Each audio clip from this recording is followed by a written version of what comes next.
How you doing, guys? Ricky from Average Eskate Reviews, and in this one we're going to be taking a look at the Onsra Black Carve, but with a little bit of a twist. We're going to be putting some AT wheels on it. So quickly before we jump into the video, I've gotten a lot of heat regarding wearing no helmet in the Black Carve review. This review as well, I'm also not wearing a helmet, but if we can get 1,000 likes on this video, I will wear a helmet for the rest of my entire e-skate career on YouTube, I promise. So 1,000 likes on this video, I'll wear a helmet. Let's jump into it. Now, in the review that I actually done previously regarding the Onsra Carve, I did say that you can't fit the Evolve gears actually on this board, but as you well know, if you've seen on Instagram, we've recently just ordered a 58 tooth gear for the Evolve boards, and for some reason, due to the belt size and the gear ratio diameter, I was able to get this gear to fit on the Onsra Black Carve, which was absolutely amazing. So really excited to try it out and get it actually out to see what this board could actually do.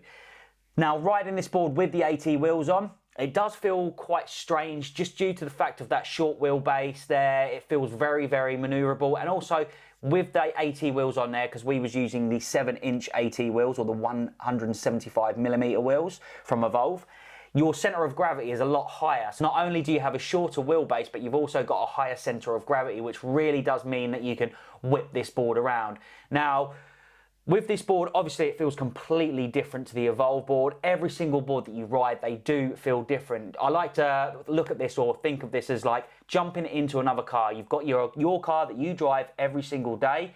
If you jump into somebody else's car and you start driving that, it's going to feel completely different. And it'll take you a little while to get used to actually driving that car before you feel really comfortable with giving it its full bean, shall we say. So some of the things, obviously wanted to put this video out just because there's pre-orders going on for the Onsra Black Carve AT right now, but there's not actually a board that's actually available to buy right now that's out with AT wheels on, like this. So putting this sort of combination of gears and also wheels on this board, I've been super amazed at how well this board actually performs.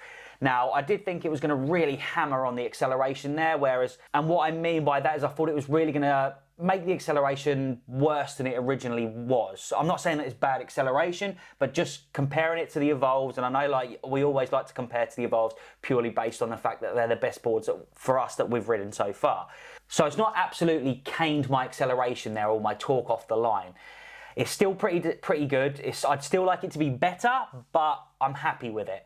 Now, when it comes to the top speed and top end of this board, damn, oh my God, it is so, so fast. Now, I'm going to just chuck a clip and overlay it quickly here. If you haven't seen it on Instagram, go ahead over to the Instagram account at Average Eskate Reviews and take a look at it. But yeah, this is just amazing how fast I just flew past Chris on this board, and just makes me laugh seeing this clip every single time on how fast I was actually going.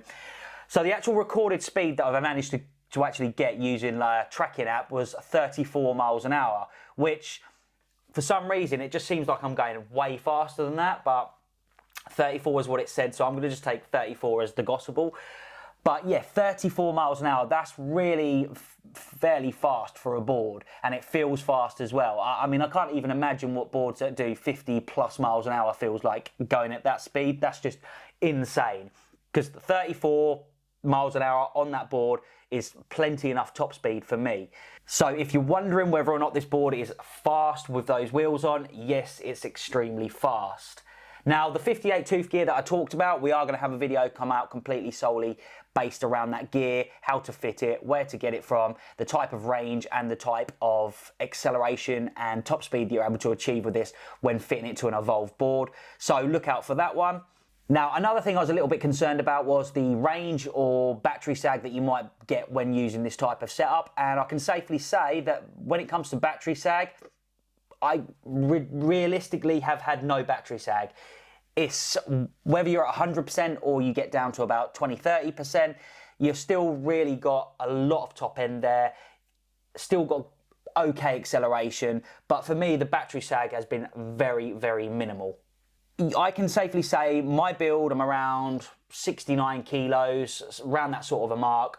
bag on my back sometimes. It's got a bit of weight since the last time he gave his... It's lockdown, it's killed me, mate. I've put a few pounds on it now, I'm getting a big boy, big daddy. But yeah, so I'm around that sort of a weight, and the range that I'm able to achieve on this board is around 15 miles. So that's pretty much the same range as that I was getting with my Evolve board. I was getting maybe a little bit more, 15 to 18, but Chris on his Evolve was getting around 15 mark. So this board is pretty much producing the same type of range as what you could expect from an Evolve board with this setup. So if you had to pick between the GTR Carbon and the Onsra Black Carve, both AT setup, 7-inch, 58 tooth gear, which one would you pick and why? I personally and genuinely would pick the Onsra. And hear me out. I was talking to Chris about this earlier. We was riding through London and he was on his GTR, I was on the Onsra, and for the first time, because normally I just sit behind him, just watch him go crazy, and I sit there hoping that he's going to come off and hurt himself. No, I don't really. But normally I'll just chill behind him. He's normally in front of me. He knows where we're going, where we've got to be, so I'll just follow him. But with the Onsra Black Carve, I've got so much top end, so much power there up in that high range that I was blowing past him and I was having to slow down and actually wait for him to catch me up for the first time ever. And why I was sort of talking about this whole thing is because I was saying it's so nice to be able to ride the board and be able to keep up with the traffic. Normally when we're riding like with our Evolve boards, you'll be in like the cycle lane or the bus lane or something like that, but you're going to have cars that are always constantly coming past you. But with the Onsra being able to reach those sort of speeds, I was just behind the cars. So I was gone. I was keeping up with the flow of traffic, and I wasn't having to be as wary or as mindful of what's going on behind me with traffic and cars trying to overtake you and all the rest of it. So it was just really nice to be able to cruise through London with those high speeds, keeping up with the traffic, and it just made the ride more enjoyable for me. Now, when it comes to like the point on carving between these two boards with the same setups, the 58 tooth gear with the 7 inches, I would definitely go for my Carbon GTR over the Onsra for carving. Just that longer deck, the way that I've got the board set up, like I said, I did refer to it as jumping into a different car. It's going to feel completely different. I do need to spend way more time on the Onsra Black Carve to get that dialed in and perfected to the way that I like and used to the way that that board actually feels and performs when you're riding it. But as with my Carbon GTR, I've got that already set up exactly the way I like it. It's just so manoeuvrable for me. It carves the way I like it to be, and I feel in control of that board way more than I do on the Onsra Black Carve with the same setups. So yeah, just bear in mind that the wheel setup and the gear setup that we're actually using is made for an Evolve board. It's not Onsra's own gears and wheels. He has got some coming out, which is a 60 tooth and a 66 tooth gear as well, with his own AT wheel. So as soon as we get those in, we'll definitely do a full review to show you exactly what it's going to perform like. But this video is mainly just made just to show you guys what you can expect to get from the Onsra Black Carve when it's released with AT wheels, and essentially just get a video out first to show you what it could possibly do and the speeds that it can achieve and how it will perform before it's actually even shipped out. So hope you enjoyed the video. If you haven't liked and subscribed to stay up to date with all the videos that we post, make sure you do. Head over to Instagram, check us out over there. But once again guys, been an absolute pleasure, and I'll see you in the next one. Peace.